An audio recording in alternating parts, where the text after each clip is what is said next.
Marriage అప్పుడు ప్రేమ కొద్దీ మాకు ఆ ల్యాండ్ ఇచ్చేసింది మేడం. మా అన్న ఏం చేసిందంటే నా ల్యాండ్ నాకు ఇవ్వండి. మళ్ళీ ఎందుకు వెనక్కి అడుగుతున్నాడు? ఇప్పుడు చాలా కోట్లకు వచ్చింది అన్నట్టు. నువ్వు నా చెల్లెలివే కాదు, నువ్వు ఎప్పుడో చనిపోయినావని అనుకున్నా అని కాల్ చేసినప్పుడల్లా అట్లనే మాట్లాడుతున్నాడు మేడం.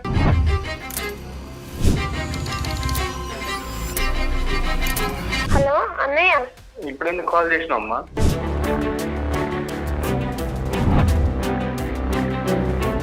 ఒక చిన్న డబ్బు విషయంకి వచ్చేసరికి మీ పెంపకాన్ని ఎలా అనుమానిస్తున్నారండి?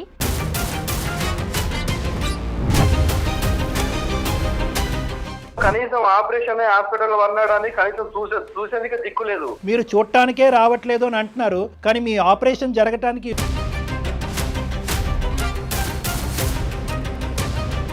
ఊళ్ళో కూరిపోయి ఉన్న అప్పులైనవి ఇప్పుడు ఏదో నాకు ఏదో ఉన్న దాంట్లో చదువుకుందామని లేదు. 2-3 సంవత్సరాల తర్వాత మళ్ళీ మీరు అప్పుల పాలవుతారేమో, మళ్ళీ అడుగుతారేమో. ఇదేం సీక్వెన్స్? ఆస్తి ఇచ్చినట్ట ఇవ్వనట్ట? వేరే ఇంటికి వెళ్తున్నారు కాబట్టి మన పిల్ల గౌరవంగా ఇచ్చే ఒక బహుమతి, దాన్ని మళ్ళీ మనం తిరిగి తీసుకోం కదండి.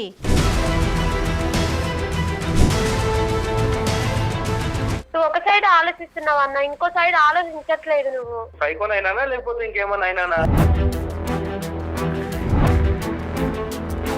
వాడు నా దగ్గర ముఖం లేదు, నా దగ్గర మాట్లాడనిక లేదు, మా కోర్టులో చుట్టూ తిప్పించిండు. ఇప్పుడు నీతో రాయబారాలు పంపిస్తున్నాడు. మీరు చావు బ్రతుకుల్లో ఉన్నటువంటి టైంలో ఆర్గనైజేషన్ ద్వారా డబ్బులు ఇప్పించాడు మీకు.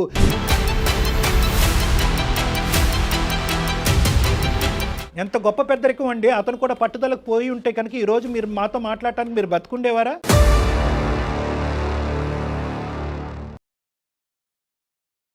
కాళ్లలో నొప్పి, నరాల వాపు వంటి లక్షణాలతో బాధపడుతున్నారా? వెరికోస్ వెయిన్స్ లో అత్యాధునిక చికిత్స Avis vascular centre. Avis hospital సమర్పించు అందమైన జీవితం కార్యక్రమానికి స్వాగతం. నమస్తే కళ్యాణ్ నమస్తే జయ గారు. కళ్యాణ్ గారు, సుజాత అనే ఒక అమ్మాయి మనల్ని అప్రోచ్ అయిందండి. అన్నా చెల్లెల మధ్య ఇష్యూ.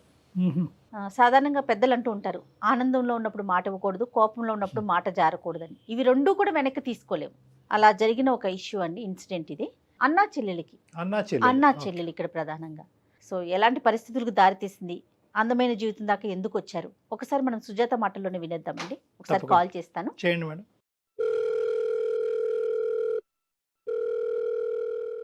హలో హలో, నమస్తే అండి సుజాత గారా? అవునండి. నేను జయానండి, అందమైన జీవితం ప్రోగ్రామ్ నుంచి కాల్ చేస్తా ఉన్నాను. సో కళ్యాణ్ గారు ఉన్నారు, ఒకసారి మీతో మాట్లాడిద్దామని చెప్పి కాల్ చేశాను. ఒకసారి డాక్టర్ గారితో మాట్లాడండి. అమ్మ నమస్తే అమ్మా సుజాత. నమస్తే సార్. చెప్పమ్మా ఏంటి సమస్య? మాకు అమ్మ నాన్న ఎవరు లేరు. మా అన్నయ్యనే నాకు అమ్మ నాన్న చూసుకున్నాడు సార్.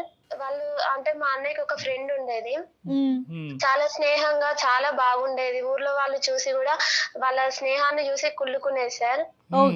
అయితే మా అన్నయ్య వేరే వాళ్ళకి ఎందుకు ఇచ్చి మా చెల్లెని మ్యారేజ్ చేయడం అనేసి మా ఆయనకే ఇచ్చి నన్ను మ్యారేజ్ చేశారు. అదేలే, మీ అన్నయ్య వాళ్ళ ఫ్రెండ్ కే ఇచ్చి నిన్ను పెళ్లి చేశాను. నువ్వు ఎంతవరకు చదువుకున్నావమ్మా సుజాత? నాది ఇంటర్ కంప్లీట్ మేడం. ఓకే, అన్నయ్యకి పెళ్లి అయిందా? అన్నయ్య కూడా మ్యారేజ్ అయిపోయింది. ఓకే ఓకే, పిల్లలు ఉన్నారమ్మా? ఉన్నారు మేడం, చిన్న పిల్లలు. అన్నయ్యకున్న మా ఆయనకు చాలా గొడవలు పెట్టుకుంటున్నారు. ఏ విషయానికి సంబంధించి? అంటే మాకు ల్యాండ్ ఉంది మేడం. ఉంటే మా అన్నయ్య ఏం చేసిందంటే మ్యారేజ్ అప్పుడు ప్రేమ కొద్దీ మాకు ఆ ల్యాండ్ ఇచ్చేసింది మేడం. ఇస్తే ఇప్పుడు అది చాలా కోట్లకు ఎదిగిపోయింది అన్నట్టు. ల్యాండ్ డిమాండ్ చాలా పెరిగిపోయింది. అన్నయ్య ఫ్లాట్ ఏమో అది లోపలికి ఉండేది మేడం, దానికి ఎక్కువ ఇప్పుడు రేటు చెప్పట్లేదు. తను వచ్చి నా ల్యాండ్ నాకు ఇవ్వండి, మీకు ఓన్లీ ప్రేమ కొద్దే కదా నేను ఇచ్చింది అని తను మమ్మల్ని అడిగేసిండు.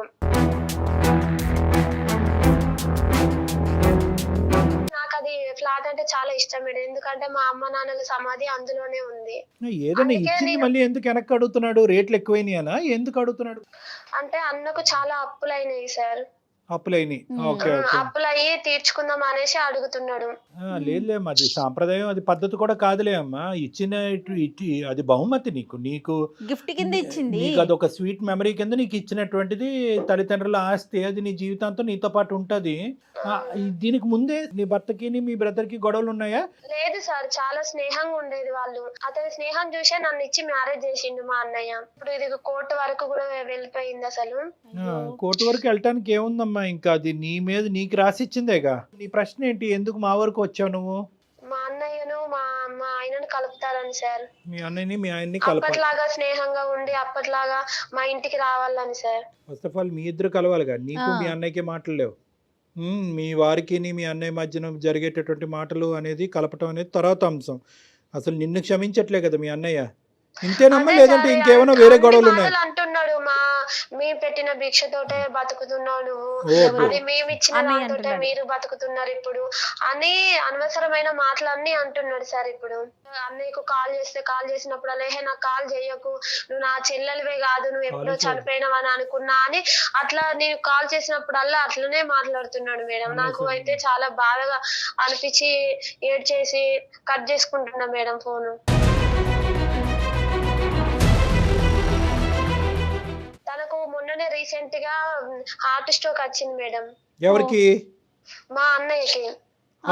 అంత చిన్న వయసులో వచ్చిందా హార్ట్ స్ట్రోక్? ఓకే. అయితే దానికి ఆపరేషన్ కావాలంటే 15 lakhs దాకా మేమే ఇచ్చినాం మేడం. అదే అన్నయ్యకు తెలియదు అనేసి ఏఎన్ఓ అని ఫౌండేషన్ ఇచ్చిల్లని చెప్పేసి ఇచ్చినాం మేడం. ఎందుకట్లా? అంటే మేము ఇచ్చినామని తెలిస్తే ఆయన ఆపరేషన్ చేయించుకోడు కదా. ఆ కోపంలో వద్దంటాడనే ఉద్దేశంతో మీరేం చేశారంటే ఒక ఎన్జిఓ ఆర్గనైజేషన్ కాంటాక్ట్ చెప్పండి. ఇండైరెక్ట్ గా ఇచ్చినాం మేడం. ఇండైరెక్ట్ అంటే ఏం చేశారమ్మా? అంటే ఒక ఎన్జిఓ ఆర్గనైజేషన్ కి ఏమైనా కాంట్రిబ్యూషన్ ఇచ్చి వాళ్ళ ద్వారా చేయించారా? అవును సార్. మంచి పని చేశారు. కానీ ఇప్పటికీ కూడా మీరు దీని వెనకతలు ఇది సర్జరీ సక్సెస్ఫుల్ గా అయ్యి మళ్ళీ మీ అన్నయ్యకి ఒక ప్రాణభిక్ష ఇచ్చినటువంటి వాళ్ళు మీరు అనేది మీ అన్నయ్యకి తెలియదు? తెలియదు సార్. ఆయన ఇంకా మమ్మల్నే తిడుతున్నాడు, మా వల్లనే మీరు బతుకుతున్నారు, అన్ని చేస్తున్నారు, ఇది అది అని ఎక్కువ కోపం పెంచుకుంటుంటున్నాడు సార్ మా మీద. అంటే మీ వారిది ఏం తప్పలేదమ్మా శ్రీనివాస్ ఇక్కడే. అన్నయ్యను చూసుకో అని ఆయననే ఆపరేషన్ కా డబ్బులు ఇచ్చాను సార్. అంటే ఇప్పుడు ఆ ఆస్తి అన్నయ్య పేరుని రాసిస్తే కనుక అన్నయ్య చల్లబడిపోతాడా అంతేనా? లేదంటే ఇప్పుడు ఆ అవసరం నాకు లేదు, కేవలం నాకు అవసరం అయినప్పుడు మీరు నా దగ్గరికి రాలేదు కాబట్టి ఇప్పుడు మీకు నాకు ఎటువంటి సంబంధం లేదనే విధంగా కుమార్ మాట్లాడుతున్నాడా? అట్లనే అంటున్నాడు. అంటే ఇప్పుడు దానికి కోట్ల లాభం వచ్చింది కదా, ఇప్పుడు నన్ను చూసుకోవట్లేదు, నేనేమో లాస్ అయిపోయినా అన్న విధంగా అట్లా మాట్లాడుతున్నాడు. కానీ మీరు ఇప్పుడు అంటే నేను ఇలా అడగకూడదు. ఆబ్వియస్లీ ఏంటంటే మీకు రాసి ఇచ్చినటువంటి ప్రాపర్టీ, నీ పేరుని రిజిస్టర్ అయినటువంటి ప్రాపర్టీ కేవలం ఒక ఆర్థికపరమైనటువంటి దాని వాల్యూ పెరిగింది అన్నట్టుగా మీ దగ్గర పెట్టుకుంటున్నారా? లేదంటే ఒక సెంటిమెంటల్గా తల్లిదండ్రుల సమాధులు ఉన్నాయి, తల్లిదండ్రులు అక్కడే వాళ్ళ ఆఖరి జ్ఞాపకాలు అక్కడే ఉన్నాయి అనే సెంటిమెంట్ తో ఉంచుకున్నావు నువ్వు? నాకు అమ్మ నాన్న సమాధి ఉందని సార్. ఆ సెంటిమెంట్ తోనే. ఓకే. కానీ అన్న అయితే మాత్రం దాన్ని ఒక ఫైనాన్షియల్ పర్పస్ కింద చూస్తున్నాడు అంతే, ఒక బిజినెస్ పర్పస్ లో. సరే, ఇప్పుడు మీ అన్నయ్యతో మమ్మల్ని మాట్లాడమంటావమ్మా? ఒకసారి అతని మనసులో ఏముంది అందు గురించేనా నువ్వు మాకు చేసింది? అన్నయ్యకు కాల్ చేయండి సార్, కాల్ చేసి మాట్లాడిపోయాలి. నేను మాట్లాడితే చాలా చిరాకు పడుతున్నాడు, కోపడుతున్నాడు, అసలు నాకు కాల్ చేయకంటున్నాడు. ఇదంతా జరిగిన తర్వాత ఒకప్పుడు కుమార్ మీ బ్రదరు మీతో కానీ మీ బ్రదర్తో మీ హస్బెండ్తో కానీ మాట్లాడటానికి రెడీ అవుతాయి కనుక మరి శ్రీనివాస్ గారు మాట్లాడటానికి రెడీగానే ఉంటారమ్మా? లేదంటే అతను ఇప్పుడు మళ్ళీ ఇంకో మెట్టెక్కి కూర్చుంటారు, అతనితో మళ్ళీ మనం కాంప్రమైజ్కి వెళ్ళాలా? అతను రెడీయేనా? రెడీనే సార్. మెయిన్గా ఏంటంటే మీ బ్రదర్ యొక్క మనస్తత్వం మారాలి, మళ్ళీ పాత బంధాలు అనేటటువంటిది మళ్ళీ రీఎస్టాబ్లిష్ చేయాలి, అంతే కదమ్మా? సరే, అన్నయ్యకి మరి లైన్ కలుపుతావా? కలుపుతాను మేడం. ఒకసారి ట్రై చేయి మాట్లాడండి. మీరు మాట్లాడే వ్యక్తి మీ కాల్ ని హోల్డ్ లో పెట్టారు. హలో అన్నయ్య. ఇప్పుడు ఎందుకు కాల్ చేసినావమ్మా?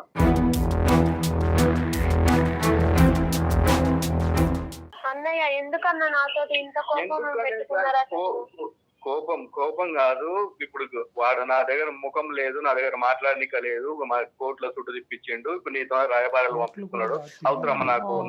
నాకేది ఇచ్చేది నాకు ఇచ్చేసేయండి, నేనేదో చేసుకుని హాస్పిటల్లో ఉండి పోతున్నా. ఇక పోయిందా ఉన్నాడా బతికిండా అని చేయడానికి మళ్ళా నువ్వు ఫోన్ చేసి వాడు చెప్పినందుకు నువ్వు రాయబారాలు పెట్టి మళ్ళీ నువ్వు కూడా నాతో మాట్లాడి ఇవన్నీ అవసరమా?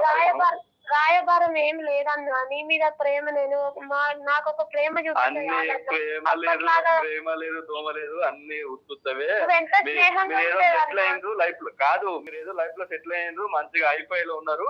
ఇక వీడు వాడు నాశనం అయిపోని వాడితోనే మాకేం సంబంధం లేదు.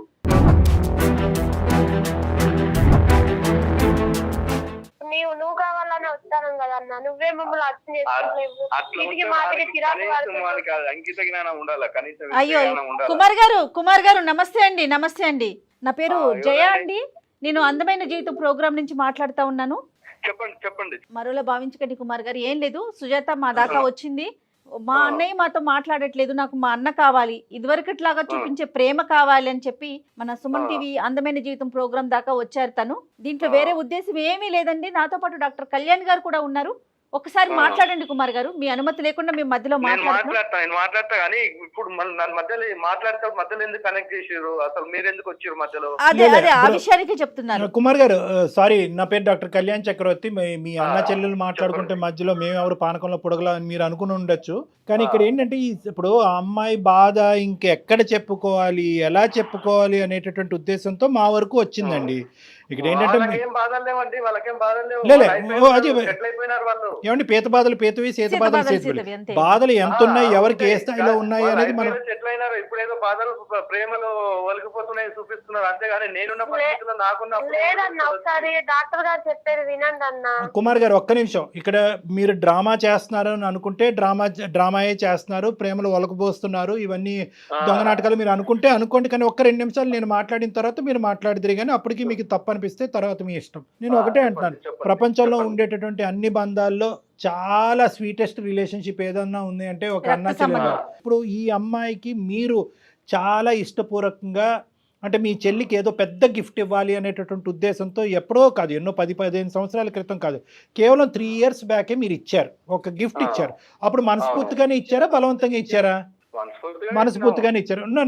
నేను చెప్తాను వినండి. అక్కడి నుంచి 1 year తర్వాత మీకేవో ఇబ్బందులు వచ్చినాయి, మీ ఇబ్బందులు మా ఇబ్బందులు కాదు అని మీరు అనుకోకండి. మీ ఇబ్బందులైనా, మీ చెల్లి ఇబ్బందులైనా, అందరి ఇబ్బందులు మా ఇబ్బందులే. కాబట్టి ఈ ప్రోగ్రామ్ అనేటటువంటి స్టార్ట్ చేసి నలుగురికి న్యాయం చేయాలనేటటువంటి ఆలోచనతో మేము చేస్తున్నాం. మీరు కష్టాల్లోకి వెళ్ళారు, మీ బాధల్లో పడ్డారు, అప్పుల్లోకి వెళ్ళారు. ఎందుకు అప్పులు అయ్యాయి అనేది మనం ఇప్పుడు ప్రస్తావన కాదు, అప్పులైతే అయినాయి. కానీ ఎంతవరకు మీరు ఇచ్చి రిజిస్టర్ చేసి, చెల్లి నేను మనస్ఫూర్తిగా ఇష్టపూర్వకంగా నీకు ఇస్తున్నాను, దీన్ని నువ్వు నీ భర్త ఆస్వాదించండి, దీంట్లోంచి వచ్చేటటువంటి లాభాలు ఏమన్నా ఉంటే కనుక మీరు తీసుకోండి అనే మంచి ఉద్దేశంతో ఉన్నటువంటి కుమార్ సంవత్సరం తర్వాత అలా మారటం అనేటటువంటిది ఎంతవరకు సబబు? నేను మారినానంటే నేను సైకోన్ అయినానా లేకపోతే ఇంకేమన్నా అయినానా?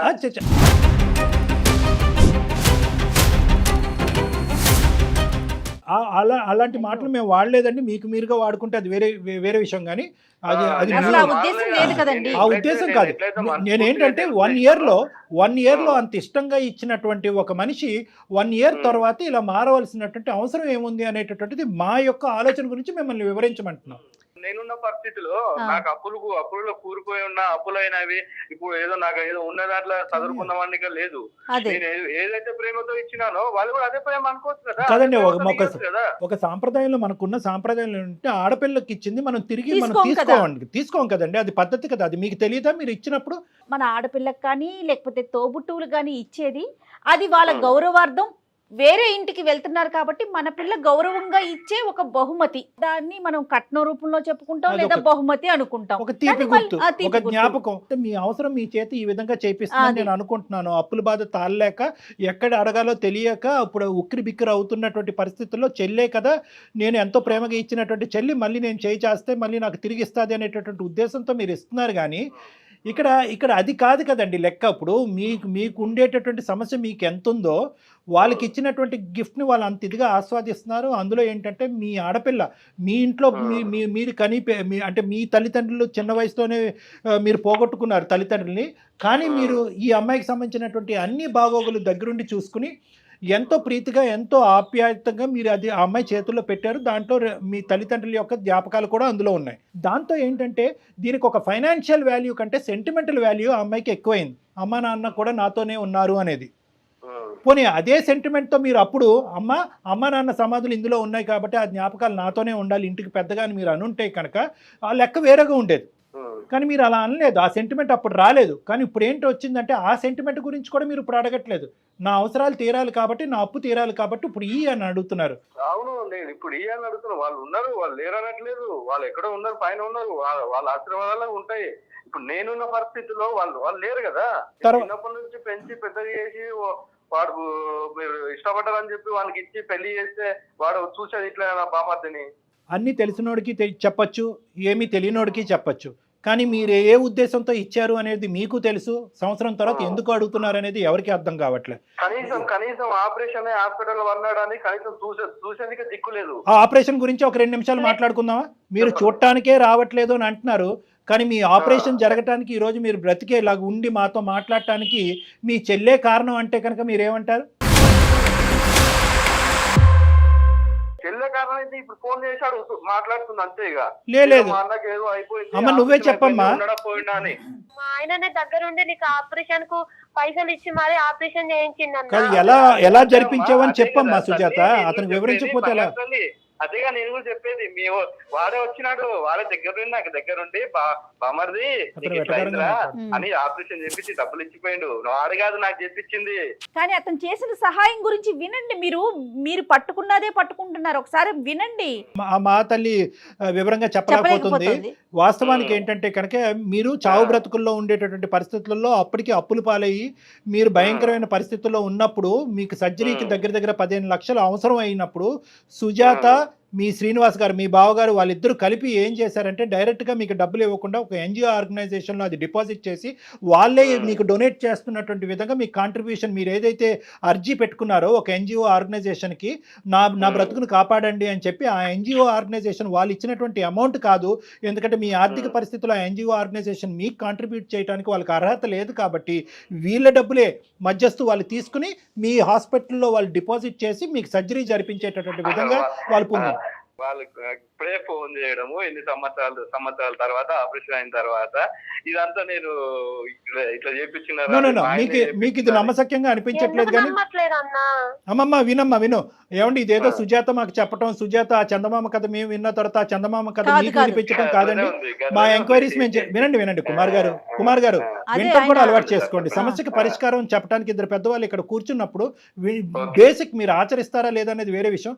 అట్లీస్ట్ వినేటటువంటి ఓపిక కట్టసి ఉండాలండి. ఒక వినే ఓపిక, ఒక సమస్యకి ఒక సానుకూలమైనటువంటి పరిష్కారం చెప్పడానికి మేము ముందుకు వచ్చినప్పుడు ఇచ్చేవలే అనే ఆ పద్ధతిలో ఎటకారంగా మాట్లాడవలసిన అవసరం లేదు. ఇక్కడ మేము కూడా కనుక్కున్నాము, ఎంక్వైరీ చేసాము, ఆర్గనైజేషన్ తో కూడా మాట్లాడాము. కావాలంటే ఆ బ్యాంక్ ట్రాన్సాక్షన్ సంబంధించినటువంటి ఆధారాలు మా దగ్గర ఉన్నాయి. ఇప్పటికైనా నమ్ముతారా? తల్లిదండ్రులు లేకపోతే కన్న బిడ్డలాగా పెంచారు కదా మీరు. ఒక చిన్న డబ్బు విషయంకి వచ్చేసరికి మీ పెంపకాన్ని ఎలా అనుమానిస్తున్నారండి? ఆ అమ్మాయి నెత్తి నోరు మొత్తుకుంటోంది కదా, అన్నయ్య మేమే ఇచ్చామని. ఆమె చెప్తోంది, ఓ పక్కన మేం చెప్తున్నాం, మనం ఏమన్నా చిన్న పిల్లలమండి మీరు గాని మేము గాని. అదే మాట ఫోన్ చేసి బామర్ది ఇట్లా అయిందిరా, నేనే చేసిన అది చెప్పి రాయబారాలు ఎందుకు మధ్యలో? కాదండి, ఓకే మీరు తేల్చుకుంటే మా రాయబారాలు ఎందుకండి బాబు? సుజాత వాళ్ళ హస్బెండ్ శ్రీనివాస్ ఫ్రెండే కదా. బావా ఏంటి నీకు ఇట్లా జరిగింది కదా అని ఒక మాట మాట్లాడి ఉండొచ్చేమో. కానీ అతని యొక్క రియాక్షన్ ఇప్పుడు ఏమైందంటే ఇద్దరు కాలరు షర్టు పట్టుకునే పరిస్థితి వరకు వెళ్ళి గొడవలు ఆ స్థాయికి వెళ్ళినప్పుడు డైరెక్ట్ గా నేను వెళ్ళి ఈ డబ్బులు కాంట్రిబ్యూట్ చేస్తే కనుక చీపోరా అనేటటువంటి మాట మళ్ళీ వింటాడేమో. సర్జరీయే నా కొద్ది ఇలాగైనా చచ్చిపోతాననేటటువంటి ఆలోచనతో మొండికేస్తాడేమో వీళ్ళ బైపాస్ చేసి. అప్పుడు శ్రీనివాస్ గారు మీ వరకు వచ్చి కాంప్రమైజ్ అవ్వట్లేదంటే శ్రీనివాస్ గారు మీతో మాట్లాడటానికి ఎన్నో ప్రయత్నాలు చేశారు. ఆఖరికి డబ్బులు ఇచ్చి డైరెక్ట్ గా ఇవ్వడానికి కూడా ప్రయత్నం చేశారు. లేదు సార్, ప్రయత్నాలు ఏం లేదు. వాడికి ఒక లైఫ్ లో సెటిల్ అయిపోయాడు. ఫస్ట్ ఉన్న దోస్తాన్లో ఉన్నప్పుడు అవన్నీ లేవు. కుమార్ గారు మీ పాయింట్ ఆఫ్ వ్యూ నాకు అర్థం. అతనికి ఒకటే ఆలోచన ఏంటంటే చిన్నప్పటి నుంచి తల్లిదండ్రులు లేకపోయినా కూడా నేను ఈ స్థాయిలో పెంచి ఇక్కడి వరకు తీసుకొచ్చి దగ్గర ఉండి నా చేతుల మీదుగా ఒక గొప్ప సంబంధం తీసుకొచ్చి నా చిన్నటి స్నేహితుడిని తీసుకొచ్చి, అంటే ఇద్దరు మీ మనసుకు దగ్గరైనటువంటి వాళ్ళే, ఒక చెల్లి ఒక ప్రాణ స్నేహితుడు. కానీ వీళ్ళిద్దరూ ఏంటంటే ఇంత కష్టపడి నేను మిమ్మల్ని ఇద్దరిని ఒకటి చేశాను.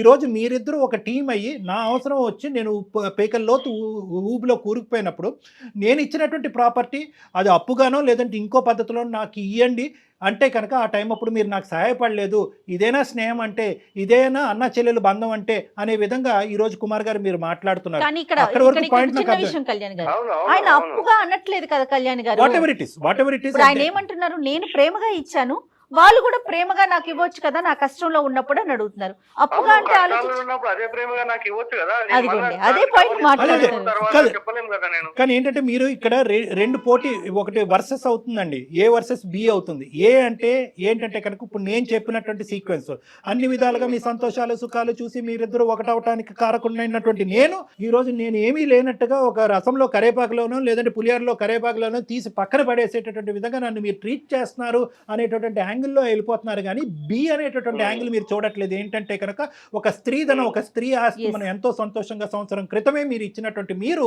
ఈ విధంగా అడిగితే కనుక ఆ అమ్మాయికి ఇది తక్కువ అనిపిస్తుంది, చూసేటటువంటి లోకానికి ప్రపంచానికి కూడా ఇదేం అన్నయ్య ఇచ్చినటువంటి బహుమానం రా బాబు, ఇచ్చినట్టే ఇచ్చి అప్పులు పాలైన తర్వాత ఇక్కడే మళ్ళీ అడుగుతున్నాడు. రేపొద్దున మళ్ళీ ఒకప్పుడు మళ్ళీ మీరు అప్పుగా తీసుకుని మళ్ళీ తిరిగి ఇచ్చేసినా కూడా రేపొద్దున మళ్ళీ ఒక 2-3 సంవత్సరాల తర్వాత మళ్ళీ మీరు అప్పులు పాలవుతారేమో, మళ్ళీ అడుగుతారేమో. ఇదేం సీక్వెన్స్, ఆస్తి ఇచ్చినట్ట ఇవ్వనట్ట అన్నిటికంటే ఒక చాలా పెద్ద సెంటిమెంటల్ అండ్ ఇమోషనల్ ఇష్యూ ఈరోజు ఇక్కడ బైపాస్ అయిపోయింది. అది ఏంటంటే మీరు చావు బ్రతుకుల్లో ఉన్నటువంటి టైంలో ఒక ఆర్గనైజేషన్ కూడా ముందుకు వచ్చి మీకు సర్జరీ చేయనటువంటి క్రమంలో మీ బావగారే వెనకదారిలోంచి వచ్చి చీతూ పోరా అంటాడేమో అనేటటువంటి భయంతో ఒక ఆర్గనైజేషన్ ద్వారా డబ్బులు ఇప్పించాడు మీకు. ఇది ఎంత గొప్ప విషయం అనేటటువంటిది ఒక్కసారి మీ మనస్సాక్షి మీద చెయ్యేసుకుని ఒక్కసారి కళ్ళు మూసుకుని స్మరించుకోండి. ఎంత గొప్ప విషయం, ప్రాణానికి మించినటువంటిది ఏమన్నా ఉందండి? ఆ ప్రాణదాతకి ఈ రోజు మీ బావ మీ పక్కన నిలబడ్డాడు. చాలదా అది? నువ్వు ఒక సైడ్ ఆలోచిస్తున్నావు అన్న, ఇంకో సైడ్ ఆలోచించట్లేదు నువ్వు. ఎంత గొప్ప పెద్దరికం అండి. అతను కూడా పట్టుదలకు పోయి ఉంటే కనుక ఈ రోజు మీరు మాతో మాట్లాడటానికి మీరు బతుకుండేవారా? తప్పుగా అనుకోకండి, నేను ఇలా మాట్లాడుతున్నాను. ఇప్పటికీ కూడా మీరు శ్రీనివాస్ నన్ను చూడటానికి హాస్పిటల్లో రాలేదు, ఇన్ని రోజులైనా కూడా పలకరించడానికి ఫోన్ చేయలేదంటే పలకరించేదేంటి, హాస్పిటల్కి వచ్చేదేంటి? ప్రాణమే పోసాడు నీకు. ఇప్పటికే మీరు ఇలా మాట్లాడుతున్నారు ఇన్ని రోజులైనా. ఇన్ఫాక్ట్ ఈ అమ్మాయి ఒకప్పుడు ఆ డబ్బులు ఇవ్వడానికి ముందుకు వస్తే కనుక బావగా అతనికి కూడా పౌరుషం ఉండి, ఆడపిల్ల ఇచ్చినటువంటి మీకే అంత పౌరుషం ఉంటే కనుక మగాడిని నువ్వు మా ఇంటికి వచ్చినటువంటి ఆడపిల్ల వచ్చింది కాబట్టి నేను అదే స్థాయిలో మాట్లాడతాను, నేను రూపాయి పైసా ఇవ్వను, వాడి సావేదో వాడి సావని అంటే కనుక ఏమై ఉండేది? ఈరోజు ఎంతమంది మగవాళ్ళు అలా మాట్లాడట్లేదు? అలా ఆలోచించాడా మీ శ్రీనివాసు? ఈ అప్పులు పాలవటం అనేది మీ జీవితంలో ఇది మొదటిసారి కాదు. అప్పులు అనేటటువంటి దానికి 1,00,000 దారులు ఉంటాయి, దానికి అనేక రకాల సొల్యూషన్స్ ఉంటాయి. కానీ ఈరోజు ఆ సొల్యూషన్ గురించి మిగతా సొల్యూషన్లు అన్నీ తీసి పక్కన పెట్టేసి నా చెల్లి తీసుకున్నటువంటి ప్రాపర్టీ మళ్ళీ తిరిగి నాకు ఇస్తేనే అదొక్కటే సొల్యూషన్ అని చెప్పి మీరు పట్టిన కుందేలకు 3 కాళ్ళు అన్నట్టుగా మీరు అలా బిగపెట్టి పట్టుకున్నారు. దాంతో ఒక పవిత్రమైనటువంటి బంధాన్ని ఈరోజు కట్ చేసేసారు మీరు. ముగ్గురు మంచి మనుషులే, కానీ కేవలం ఏంటంటే నా అవసరానికి మీరు వాడేసుకున్నారు, నేను ఇప్పుడు అవసరం లేదు అనే విధంగా మీరు ఫీల్ అవుతున్నారు కాబట్టి ఈరోజు మీరు ఇలా మాట్లాడుతున్నారు కుమార్ గారు. వాస్తవానికి మీలో కూడా ఒక మంచితనం అనేది ఉంది. మీ చెల్లి ఎప్పుడూ మీ చెల్లె, తన భర్త ఎంత గొప్పవాడో తన అన్నయ్య కూడా అంతే గొప్పవాడు. కాబట్టి ఈ రోజు కూడా 2 సంవత్సరాలు కూడా పట్టువలని విక్రమార్కుల్లాగా ఈ బంధం గురించి ఆ అమ్మాయి పోరాడుతూనే ఉంది. శ్రీనివాస్ మీతో మాట్లాడకపోయినా శ్రీనివాస్ మీతో మాట్లాడితే గొడవ ఇంకో లెవెల్కి వెళ్తాదనే ఉద్దేశంతో ఈ అమ్మాయి అన్ని ప్రయత్నాలు చేసి ఆఖరి ప్రయత్నంగా మా దగ్గరకు వచ్చింది. ఆడపిల్లండి, మీ ఆడపిల్ల, ఏడిపించి మాకండి, ఒకసారి ఆలోచించుకోండి ప్లీజ్ కుమార్. చూడు నాన్న, వదినన్నా నువ్వన్నా వదినన్నా మీరిద్దరే ఒకరికొకరు. ఈ కుటుంబంలో ఇంకెవరు లేరు. అమ్మ లేదు, నాన్న లేదు, వెళ్ళి బాధ చెప్పుకోవటానికి అమ్మ నాన్న లేరు. మేము పెద్దవాళ్ళు అయ్యి ఇక్కడ కూర్చుని ఒక సమస్యకు ఒక పరిష్కారం చెప్తున్నాం. అమ్మ నాన్న లేనప్పుడు ఆ అమ్మాయి నీకు తల్లి, నువ్వు ఆ అమ్మాయికి తండ్రి, అంతే అనుకోవాలి. దయచేసి ఈ బంధాలను ఇంత వీక్ చేయకండి. ఒక ఫైనాన్షియల్ బిజినెస్ మేనేజ్మెంట్ కింద పట్టుకెళ్ళకండి. మీది ఎంతో గొప్ప బంధం అనేటటువంటిది మీ ఊరు వాడ అందరూ గొప్పగా మాట్లాడుతున్నా, ఈ అమ్మ అంత అద్భుతంగా చేశాడు, ఆ అబ్బాయి ఒంటి చేతి మీద మొత్తం పెళ్లి నడిపించాడని చెప్పి ప్రాణ స్నేహితుని తీసుకొచ్చాడు. అద్భుతమైనటువంటి బావ దొరికాడు నీకు, స్నేహితుడు కమ్ బావ. ఇంకేం కావాలి? ఎక్కడుంది ఈ అదృష్టం? ఈ అదృష్టాన్ని ఏంటంటే పెళ్ళి అయిన 3 సంవత్సరాలు తిరగకముందే కాలదనుకుంటున్నారు మీరు, కేవలం ఒక ఆర్థిక లావాదేవీ గురించి. ఎన్ని సందర్భాల్లో మీరు బిజినెస్ పరమైనటువంటి అప్పుల్లోకి వెళ్ళలేదు కుమార్ గారు? ఎన్ని సందర్భాల్లో మీరు అప్పుని ఇట్టే చిటికేసినట్టుగా క్లియర్ చేయలేరు? మీ పట్టుదల, మీ అనుభవం, మీ ఆలోచనతో. ఇప్పటికైనా మమ్మల్ని అర్థం చేసుకోవాలన్నా, నన్ను నాయనని ఇప్పటికన్నా ఇంటికి రమ్మనండి. సరే డాక్టర్ గారు, కుమార్ గారు, నాకేం అర్థం అవ్వట్లేదు సార్, మీరు ఏదో చెప్పండి. తప్పకుండా కుమార్ గారు ఇది చాలా సింపుల్ అండి. దీనికి ఈ ఈక్వేషన్ కి నా యొక్క స్థానం అక్కర్లేదు. మీరు కాసేపు కళ్ళు మూసుకుని ఈ పెళ్లికి ముందు ఒక అన్నా చెల్లెల కింద మీరు ఎంత అనుభవంతో, ఎంత ఆలోచనతో, ఎంత ప్రేమ ఆప్యాయతతో మీరిద్దరూ టైం స్పెండ్ చేశారు ఒక్కసారి స్మరించుకోండి, ఒక్కసారి ఆలోచించుకోండి చాలు. అది మళ్ళీ రీఎస్టాబ్లిష్ చేసుకోండి, ఆ బంధాన్ని మళ్ళీ రీఎస్టాబ్లిష్ చేసుకోండి. మీకు ఒక చెల్లె కాదు, మీ కుటుంబంలో మీకంటూ ఒక అన్నయ్య ఉన్నాడు, స్నేహితుడు రూపాన్ని వచ్చిన ఒక అన్నయ్య ఉన్నాడు అని అనుకోండి, ఎంత అద్భుతంగా ఉంటుంది. నేనే అంటే ఎట్లనో అర్థం చేసుకున్నట్లున్నా సార్ నన్ను. కుమార్ గారు, మీరున్న ఆర్థిక పరమైన ఇబ్బందులకి మీ ఆలోచన విధానం అలా వచ్చుండొచ్చు. అమ్మ ఒక్కసారి ఏంటంటే బ్రదర్ కష్టం, బ్రదర్ యొక్క పరిస్థితి మీ పరిస్థితి ఒకటే అమ్మ. ఆ, ప్రాపర్టీ ఇచ్చేటటువంటి అవకాశం లేకపోయినా కూడా ఆర్థికంగా అతనికి ఏమైనా ఏదన్నా, హెల్ప్ yes. చేయగలిగితే కనుక చాలా మంచి ఒక్కసారి విషయం. I think that will resolve most of the issues. ఎంత ఇవ్వాలి, ఎప్పుడు ఇవ్వాలి అనేది మాట్లాడే హక్కు నాకు లేదు. ఒక్కసారి ఆ యాంగిల్ మీ పరిస్థితులు బట్టి ఓ యాంగిల్ చూసుకుని మీకు తోచినంత సాయం అతను చేసి అతను అప్పుల నుంచి బయటికి తీసుకొచ్చేటటువంటి ప్రయత్నం చేయండి. మీ బంధం ఇంకా బాగా బలపడుతుంది. చేస్తాను సార్ కంపల్సరీగా. మా అన్నయ్య కాబట్టి నేనే దగ్గర ఉండి చేస్తాను సార్. మీరు Super ఇప్పటికే చాలా మా, గొప్ప super. చేశారమ్మా. 15 లక్షలు కాంట్రిబ్యూట్ చేయటం అంటే కనుక ఒక సర్జరీ చాలా గొప్ప విషయము. కానీ దానికి తోడు ఇది కూడా చేయగలిగితే కనుక మీ బంధం ఇంకా బలపడుతుంది. అంటే ఇది ఎక్కడ కూడా మీ బంధానికి డబ్బుకి ముడి లేదమ్మా. కానీ ఇప్పుడు ఉండే అతని పరిస్థితుల వల్ల ఈ విధంగా మమ్మల్ని అడిగేటటువంటి, అంటే మేము మిమ్మల్ని ఇలా అడగక తప్పట్లేదు. అది అదే సార్ చేస్తున్నా సార్, కానీ ఇండైరెక్ట్ గా చేయడం వల్ల అన్నకి ఏం తెలియట్లేదు. సరే ఏదైతే డబ్బులు ఇచ్చి నీకు సర్జరీ చేసావనేది ఓన్లీ ఇక్కడ ఈ కాంటెక్స్ట్లోనే వాడాం. మళ్ళీ జీవితంలో ఏ కాంటెక్స్ట్లో కూడా ఈ ప్రస్తావన రాకూడదు. మేము డబ్బులు ఇస్తే కనుక నువ్వు బ్రతికేవు అనేది రాకూడదు. అది చాలా చండాలంగా ఉంటుంది. ఈ కాంటెక్స్ట్లో మీ ఇద్దరిని కలపటం గురించి నేను ఆ బ్రహ్మాస్త్రం వాడవలసి వచ్చింది. సుజాత, మీ హస్బెండ్ శ్రీనివాస్ గారితో కూడా అన్నయ్యతో ఒకసారి మాట్లాడిపించమ్మా. కుమార్ గారు, మీరు కూడా ఇప్పుడు ఆ అమ్మాయికి భర్త కాకముందు మీ ఫ్రెండ్ అండి అతను. ఆ విషయం అవును మేడం, అవును. కదా, మంచి ఫ్రెండ్ కాబట్టి చక్కగా ఓపెన్ గా ఏముందండి, ఒక మెట్టు తగ్గితే జీవితాలు వెళ్ళిపోతాయి కదా. చెప్పండి, మీరైనా మీదంతా అతనైనా. ఒక కుటుంబం అండి. ఓకే, ఓకే, మీదంతా ఒక చక్కటి ఆప్యాయతతో కూడినటువంటి ఒక అద్భుతమైన కుటుంబం. ఆ కుటుంబాన్ని కాపాడుకోండి. అది డబ్బులకి ఎన్నో మెట్లు గొప్ప అది. Okay, okay sir, thank you sir, thank you. చిన్న చిన్న ఇష్యూస్ అదేనండి, ఎవరి మనసుల్లో వాళ్ళు ఉంచేసుకొని పంతం దానికే పంతం. పంతం. ఇది కరెక్ట్ అండి. నేను అనుకునేదే కరెక్ట్, నా వర్షనే కరెక్ట్. ఈ ఆలోచన ఇందాక నేను చెప్పాను చూసారా ఒక ఈక్వేషన్. నేను ఇప్పటి వరకు నేను చూపెట్టిన ప్రేమకి నేను కష్టాల్లో ఉన్నప్పుడు మీరు ఎవరా అనేదే ఒకటే అబ్బాయి ఫిక్స్ అయింది. అంతే. అదొకటే ఫిక్స్ అయింది. అరే ఆడపిల్ల సొత్తు మళ్ళీ తిరిగి అడుగుతున్నానే అని ఇంగితో అబ్బాయి లేకపోవటం కాదు, ఉంది. కానీ ఈ పవర్ వల్ల ఏంటంటే ఎందుకేవో నాకు, ఎందుకేవో నేను ఇంత చేశాను నీకు, నువ్వు నాకెందుకేవో, ఆ ఈక్వేషన్ లోకి వెళ్ళిపోయాడు అబ్బాయి. దాన్ని మనం డైల్యూట్ చేసాం అంతే. ఎనీహౌ వాళ్ళైతే ఓకే, కాంప్రమైజ్ అయ్యారు. అంతవరకు సంతోషం. They are happy. Okay Kalyan గారు, ఇంకొక ఎపిసోడ్ లో మళ్ళీ కలుద్దాం. నమస్తే. కాళ్లలో నొప్పి, నరాల వాపు వంటి లక్షణాలతో బాధపడుతున్నారా? వెరికోస్ వెయిన్స్ లో అత్యాధునిక చికిత్స ఏవిస్ వాస్కులర్ సెంటర్.